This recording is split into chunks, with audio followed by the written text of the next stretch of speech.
வணக்கம் நண்பர்களே. Welcome to JK notes. இந்த வீடியோல நம்ம பார்க்க போறது டிஎன்எஸ்ஆர்பி டெக்னிக்கல் எஸ்ஐ 2018 ப்ராப்ளம்ல டெக்னிக்கல் சப்ஜெக்ட்ல கொஸ்டின் நம்பர் 111 இருந்து 120 வரைக்கும் கேட்ட கொஸ்டின்ஸ்க்கான சொல்யூஷன்ஸ் பார்க்க போறோம். Question number 111. The input power to a transformer under no load is practically equals to its.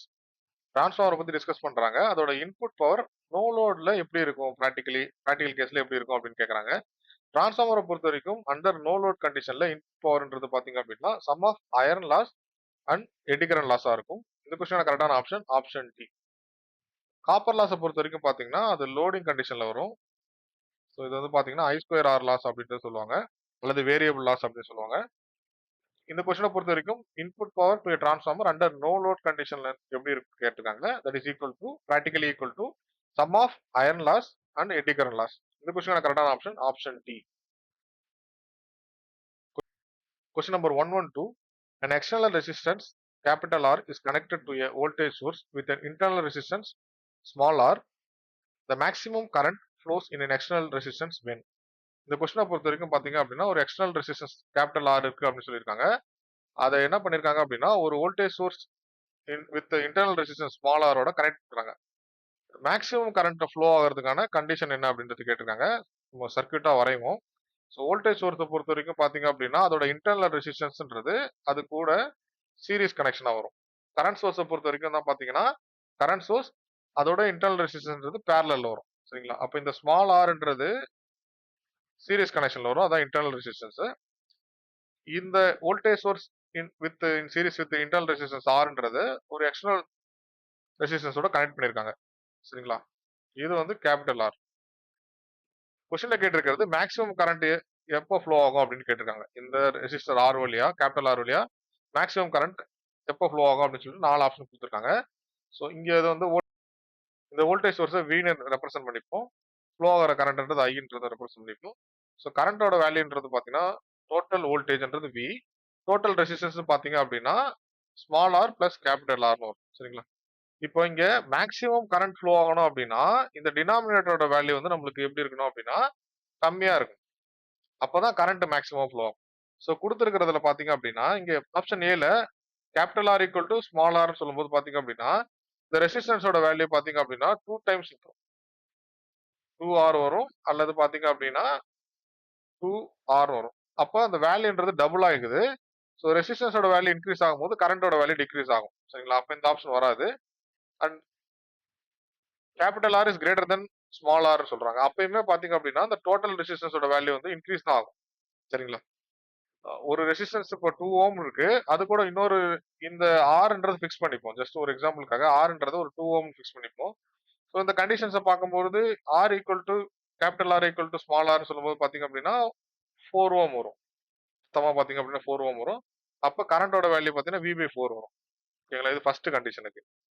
Second கண்டிஷன்ல பாத்தீங்க அப்படின்னா கேபிட்டல் ஆரோட வேல்யூ அதிகமா இருக்கு அப்படின்னா இந்த ஸ்மால் ஆரோட அதிகமா இருக்கு அப்படின்னா 2ஓட அதிகமா இருக்குன்னு வச்சுக்கோ. ஸோ 2ஓட அதிகமா இருக்கும்போது பாத்தீங்க அப்படின்னா உங்களுக்கு ஃபார் எக்ஸாம்பிள் வந்து இங்க 2ஓட அதிகமா இருக்கு அப்படின்னா 3ன்னு வச்சுக்கிட்டோம் அப்படின்னா இங்க 5 வந்துடும். அந்த கண்டிஷன்லயுமே பாத்தீங்க அப்படின்னா கரண்டோட வேல்யூ கம்மியா தான் இருக்கும். சரிங்களா? And when capital R is smaller than the அடுத்தது ஆப்ஷன் சில பாத்தீங்க அப்படின்னா capital R is lesser than small R இருக்கும்போது இந்த ரெசிஸ்டன்ஸ் டோட்டல் ரெசிஸ்டன்ஸோட வேல்யூன்றது பாத்தீங்க அப்படின்னா ரெசிஸ்டன்ஸோட வேல்யூ ஆர் பிளஸ் ஆர்ன்றது கம்மியா இருக்கும். இந்த கண்டிஷன்ல தான் பாத்தீங்க அப்படின்னா current flowing through the capital R அந்த ரெசிஸ்டன்ஸ் வந்து பாத்தீங்க அப்படின்னா அதிகமா இருக்கும். கொஸ்டின்ல கேட்டிருக்கிறது மேக்ஸிமம் கரண்ட் ஃப்ளோஸ் இந்த எக்ஸ்டர்னல் ரெசிஸ்டன்ஸ் கேட்டிருக்காங்க. அதனால இந்த கொஸ்டின் கரெக்டான ஆப்ஷன் கூட பாத்தீங்கன்னா ஆப்ஷன் சி தான் டெக்னிக்கலி ஸ்பீக்கிங். ஆனா இங்க வந்து பாத்தீங்க அப்படின்னா ஒரு கான்ட்ராடிக்டரியான ஆப்ஷன்ஸ் இருக்கு. ஆர் ஈக்குவல் டு ஆர் பாத்தீங்க அப்படின்னா மேக்ஸிமம் பவர் டிரான்ஸ்ஃபர் தியரத்துல பாத்தீங்க அப்படின்னா மேக்ஸிமம் பவர் ஃப்ளோ ஆகிறதுக்கு இந்த இந்த ரெசிஸ்டன்ஸும் இன்டர்னல் ரெசிஸ்டன்ஸும் லோட் ரெசிஸ்டன்ஸும் இன்டர்னல் ரெசிஸ்டன்ஸும் சேமா இருக்கும் அப்படின்ற ஒரு ஸ்டேட்மெண்ட் நீங்க படிச்சிருப்பீங்க. ஸோ அந்த வகையில பாத்தீங்க அப்படின்னா இந்த ஆர் ஈக்குவல் டு ஆர்ன்றதும் கரெக்டா இருக்கும் அப்படின்ற மாதிரி வரலாம். அதனால அபிஷியல் ஆன்சர் கீழே என்ன பண்ணிருந்தாங்க அப்படின்னா ஆல் ஆர் கரெக்ட் அப்படின்னு கொடுத்துட்டாங்க. அபிஷியல் ஆன்சர் ஃபைனல் ஆன்சர் கீழே ஆல் ஆர் கரெக்ட்னு கொடுத்துட்டாங்க. டெக்னிக்கலி ஸ்பீக்கிங் பாத்தீங்க அப்படின்னா ஆப்ஷன் சி தான் வந்து கரெக்டான ஆப்ஷனா இருக்கும். சரிங்களா? கொஸ்டின் நம்பர் 1 அடுத்த கொஸ்டின் போயிடலாம். Question number 113. A stepper motor with a step angle of 12 degree has a stepping frequency 300 steps per second. What is the motor speed?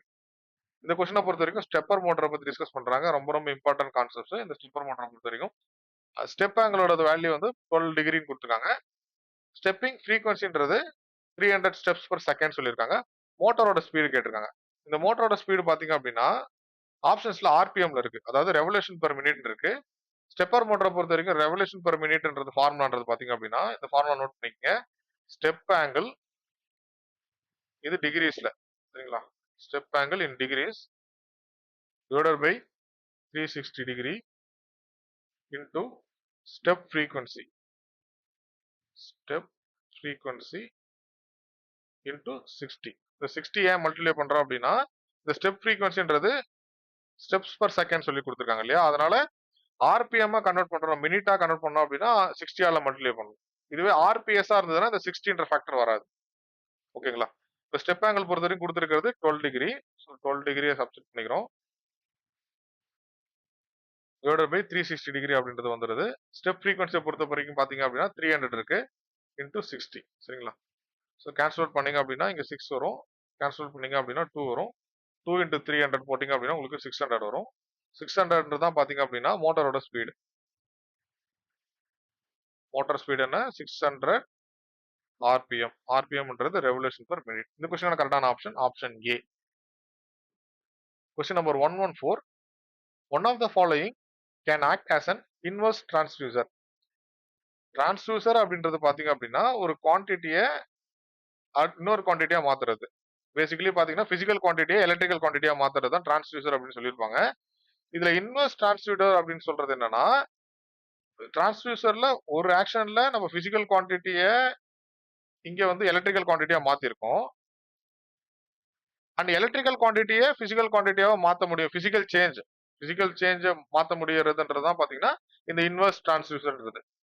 இந்த இன்வெர்ஸ் டிரான்ஸ்டியூசர்ன்றது பாத்தீங்க அப்படின்னா பீசியோ எலக்ட்ரிக் கிறிஸ்டல் அப்படின்றது வரும். ஸோ பீசியோ எலக்ட்ரிக் கிறிஸ்டலை பொறுத்த வரைக்கும் பாத்தீங்க அப்படின்னா வைப்ரேஷன்ஸ் ஆர் ப்ரெஷர் கொடுத்தோம் அப்படின்னா எலக்ட்ரிக்கல் சிக்னல் ப்ரொடியூஸ் ஆகும், எலக்ட்ரிக்கல் வோல்டேஜ் ஜென்ரேட் ஆகும். அதே மாதிரி எலக்ட்ரிக்கல் வோல்டேஜ் கொடுத்தோம் அப்படின்னா மெக்கானிக்கல் டிஸ்பிளேஸ்மெண்ட் நடக்கும். ஓகேங்களா? மெக்கானிக்கல் டிஸ்பிளேஸ்மெண்ட்ன்றது பிசிக்கல் டைமென்ஷன்ஸ்ல சேஞ்சஸ் நடக்கும். அந்த வகையில பார்க்கும்போது இன்வெர்ஸ் டிரான்ஸ்டியூசர் அப்படின்றது பாத்தீங்க அப்படின்னா பீசியோ எலக்ட்ரிக் கிறிஸ்டல் தான். அதனால இந்த கொஸ்டின் கரெக்டான ஆப்ஷன் ஆப்ஷன் டி. ஆப்ஷன் ஏல பாத்தீங்க அப்படின்னா எலக்ட்ரிக்கல் ரெசிஸ்டன்ஸ் பொட்டன்ஷியோமீட்டர் இருக்கு. ஸோ பொட்டன்ஷியோமீட்டர்ன்றது பாத்தீங்க அப்படின்னா நம்ம ரொட்டேஷன் பண்ணோம் அப்படின்னா அந்த ரெசிஸ்டன்ஸ் மட்டும் வேரி ஆகும். ஓகேங்களா? பட் ரெசிஸ்டன்ஸ் இன்வெர்ஸா பண்ண முடியும் அப்படின்னா பண்ண முடியாது. அதே மாதிரி எல்விடிடின்றது ஆப்ஷன் பில இருக்கிறது பாத்தீங்க அப்படின்னா எல்விடிடின்றது பாத்தீங்கன்னா லீனியர் வேரியபிள் டிஃபரன்ஷியல் டிரான்ஸ்ஃபார்மர். இதுல டிஸ்பிளேஸ்மெண்ட்டுக்கு ஏத்த மாதிரி வோல்டேஜ் வேரி ஆகும்.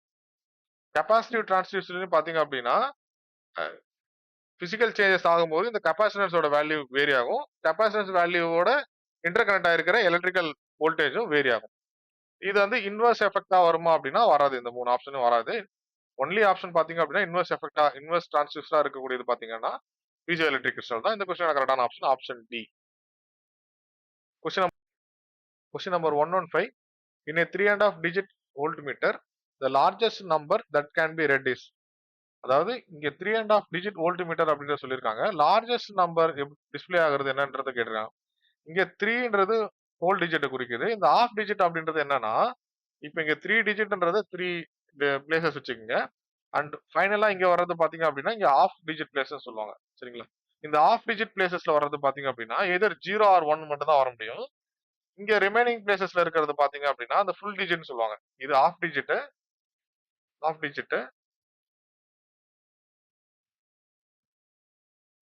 இந்த 3 பிளேஸும் பாத்தீங்க அப்படின்னா ஃபுல் டிஜிட்.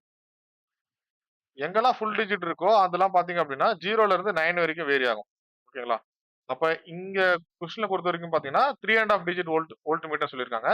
3.5 டிஜிட் சொல்லும்போது பாத்தீங்க அப்படின்னா அந்த ஃபர்ஸ்ட் டிஜிட் இருக்கு இல்லைங்களா, அந்த டிஜிட்டோட வேல்யூ வந்து 0வா இருக்கலாம் அல்லது 1ஆ இருக்கு. ஓகேங்களா? அண்ட் ரிமைனிங் 3 டிஜிட் பாத்தீங்க அப்படின்னா ஸ்டார்டிங் வேல்யூ 00ன்றதுனா இது மினிமமா ரீட் பண்ணக்கூடியது பாத்தீங்க அப்படின்னா இதுல இந்த வேல்யூ தான். அண்ட் மேக்ஸிமம் பாத்தீங்க அப்படின்னா இந்த 3 டிஜிட்ஸ் இடத்துலயும் பாத்தீங்க அப்படின்னா 999 வரும். ஏன்னா இது ஃபுல் டிஜிட். சரிங்களா?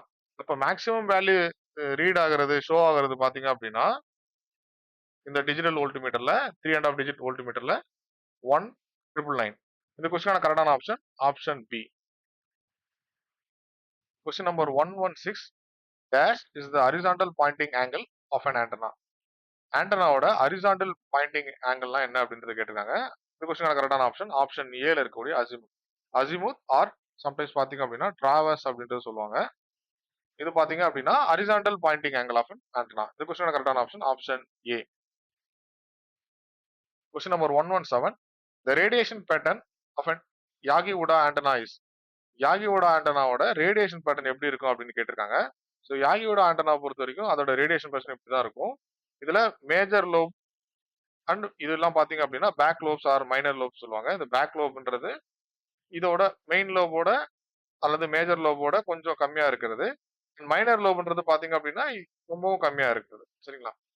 இந்த ரேடியேஷன் பேட்டர்னை பொறுத்த வரைக்கும் பாத்தீங்க அப்படின்னா யூனி டைரக்ஷனலா இருக்கு. ஒரே டைரக்ஷன்ல தான் வந்து பாத்தீங்க அப்படின்னா மேஜர் லோபோட ரேடியேஷன்ஸ் இருக்கு. இப்போ இந்த கொஸ்டினை பொறுத்த வரைக்கும் பாத்தீங்க அப்படின்னா ரேடியேஷன் பேட்டர்ன் ஆஃப் யாகியோட ஆண்டனான்றது பாத்தீங்கன்னா யூனி டைரக்ஷனல். இந்த கொஸ்டினான கரெக்டான option option C. Question number 118. The circuit attenuates a given frequency band. given frequency band attenuate பண்ற சர்க்யூட் என்ன அப்படின்றத கேட்டிருக்காங்க. 4 ஆப்ஷன் கொடுத்திருக்காங்க.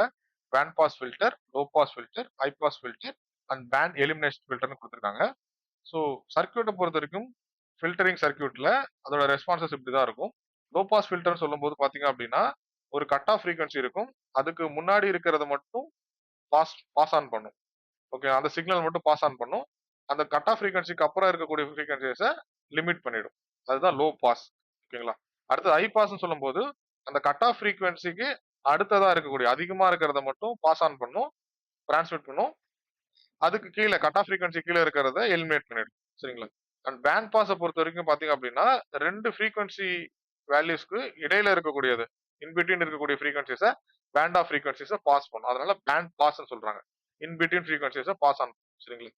இந்த நாட்ச் ஃபில்டர் அப்படின்றது பாத்தீங்க அப்படின்னா அடுத்தது பாத்தீங்க அப்படின்னா இந்த நாட்ச் ஃபில்டர்ன்றது band elimination filter. Band elimination filter. Band எலிமினேஷன்ன்றது பாத்தீங்க அப்படின்னா இந்த 2 ஃப்ரீக்வன்சி பேண்டுக்கு நடுவுல இருக்கக்கூடிய சிக்னல்ஸை கட் ஆஃப் பண்ணிடும். அதாவது கட் ஆஃப்ன்றது இங்க அட்டென்யூயேட்ன்றது மீன். பாஸ் பண்றது, டிரான்ஸ்மிட் பண்றது. அதுக்கப்புறம் வர்றது பாத்தீங்க அப்படின்னா அட்டென்யூயேஷன். அட்டென்யூயேஷனா அந்த சிக்னலை வந்து டிரான்ஸ்மிட் பண்ணாது. சரிங்களா? ஸோ டிசிபேட் பண்ணிடும். இந்த அட்டென்யூயேஷன்ன்றது சிக்னலை டிரான்ஸ்மிட் பண்ணாது. இந்த கொஸ்டினை பொறுத்த வரைக்கும் சர்க்யூட் அட்டென்யூயேட்ஸ் கிவன் ஃப்ரீக்வன்சி பேண்ட் சொல்லியிருக்காங்க. கிவன் ஃப்ரீக்வன்சி பேண்டை அட்டென்யூயேட் பண்ணணும். அதாவது பாஸ் ஆன் பண்ணாம அட்டென்யூயேட் பண்ணணும். அட்டென்யூயேட் பண்ணன்றது பாத்தீங்க அப்படின்னா இந்த நாட்ச் ஃபில்டர் தான். இந்த இடத்துல தான் பாத்தீங்கன்னா இந்த பேண்ட் ஆஃப் ஃப்ரீக்வன்சியை வந்து அட்டென்யூயேட் பண்ணிடுது. சிக்னல் பாஸ் ஆன் ஆகல. அதனால இந்த கொஸ்டினான கரெக்டான ஆப்ஷன் ஆப்ஷன் டில வரக்கூடிய band elimination filter. Band elimination ஃபில்டரோட இன்னொரு பேரு நாட்ச் ஃபில்டர். அடுத்த கொஸ்டின் பார்த்துடலாம். Question number 119. The solid area through which all the power radiated by the antenna is. So solid area through which all the power radiated by antennaன்றது சொல்லியிருக்காங்க. இந்த கொஸ்டினான கரெக்டான option கூட பாத்தீங்கன்னா ஆப்ஷன் ஏல இருக்கக்கூடிய பீம் ஏரியா. பவர் ரேடியேட்டர் பத்தி discuss பண்றாங்க. இந்த சாலிட் ஏரியான்றது பீம் ஏரியாவை ரெப்ரசென்ட் பண்ணுது. இந்த கொஸ்டினான கரெக்டான option option A. Question number 120. The directivity of an isotropic antenna is. Isotropic ஆண்டனான்றது ரேடியேஷன் பண்றது எல்லா டைரக்ஷன்ஸ்லயும் யூனிஃபார்மா ரேடியேட் பண்ணும். சரிங்களா? இதுதான் ஆண்டனான்றது. அதோட டைரக்டிவிட்டியை பத்தி கேட்டிருக்காங்க. இதுல சின்ன கன்ஃபியூஷன் வரும். 1 இல்ல 0வா? 1 இல்ல 0வான்னு வரும். ஸோ ரேடியேஷன் ரேடியேட்டிவிட்டி பொறுத்த வரைக்கும் இதுதான் formula. maximum radiation intensity of a test antenna divided by average radiation intensity of a test antenna. இப்போ மேக்ஸிமம் ரேடியேஷன்ன்றது பாத்தீங்க அப்படின்னா ஐசோட்ரோபிக் ஆண்டனா பொறுத்த வரைக்கும் எல்லா இடத்துலயும் ஒரே அளவு ரேடியேஷன் பண்றதுனால இந்த டைரக்டிவிட்டின்றது பாத்தீங்கன்னா 1ன்னு வரும். இது நார்மல் வேல்யூ. இதுவே நீங்க டிபில கன்வெர்ட் பண்றீங்க அப்படின்னா இந்த 1 லாக் வேல்யூவா மாத்துறீங்க, டெசிபலா மாத்துறீங்க அப்படின்னா உங்களுக்கு 0 டிபி வந்துடும். ஸோ டைரக்டிவிட்டி அப்படின்னு கேட்டிருந்தாங்கன்னா டிபி இல்லாம ரெப்ரசென்ட் பண்ணியிருந்தாங்கன்னா 1 இருக்கான்னு பார்க்கணும். டிபியோட இருந்துச்சுன்னா 0 டிபி தான் உங்களுக்கு கரெக்டான ஆன்சர். அதனால இந்த கொஸ்டினான கரெக்டான ஆப்ஷன் ஆப்ஷன் பி. இந்த வீடியோல எக்ஸ்பிளைன் பண்ண கொஸ்டின்ஸ் எல்லாம் உங்களுக்கு புரிஞ்சிருக்குன்னு நினைக்கிறேன். இந்த வீடியோ உங்களுக்கு பிடிச்சிருந்ததுன்னா லைக் பண்ணுங்க, உங்க ஃப்ரெண்ட்ஸுங்களுக்கு ஷேர் பண்ணுங்க. இது வரைக்கும் நம்ம சேனலை சப்ஸ்கிரைப் பண்ணுங்க. எக்ஸாம் ப்ரிப்பரேஷனுக்கு வாழ்த்துக்கள்.